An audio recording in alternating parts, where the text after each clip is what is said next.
எப்படி side join பண்ணுறதுன்னு சொல்கிறேன். இப்போ ரஃப்பாக இந்த சைடும் ஒரு தையல் போட்டுக்கோங்க. சென்டர் டாட் எல்லாமே பிடிச்சிக்கிட்டேன். அளவு ப்ளவுஸில் பார்த்தீங்க அப்படின்னா இந்த இடுப்பு சுற்றளவு வந்து 42 இன்ச் இருக்குது. இதில் பார்த்தீங்கன்னா 45 இன்ச் இருக்குது. இப்போ ஆம்கோல் ரவுண்ட் பார்த்தீங்கன்னா 9.5 இன்ச் வருது அளவு ப்ளவுஸில். நான் அந்த 9.5 இன்ச்சை குறிச்சிட்டேன். அடுத்தது பார்த்தீங்க அப்படின்னா கை வந்து அவங்க லென்த்து எல்போ ஸ்லீவ் கொடுத்துருந்தாங்க, அப்புறம் ஷார்ட் ஹேண்ட் கொடுத்துருந்தாங்க. ஷார்ட் ஹேண்டோட சுற்றளவு பார்த்தீங்கன்னா 7 இன்ச்சு. இப்போ இதில் 4 இன்ச்சு எக்ஸ்ட்ரா இருக்குது.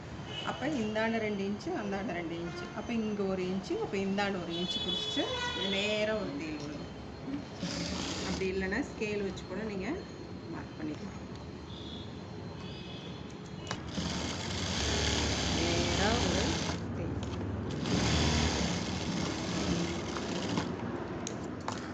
அதே மாதிரி இந்த சைடு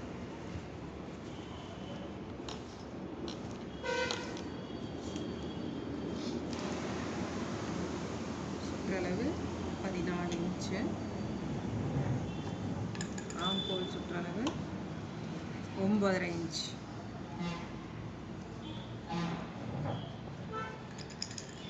இங்கேருந்து 1 இன்ச்.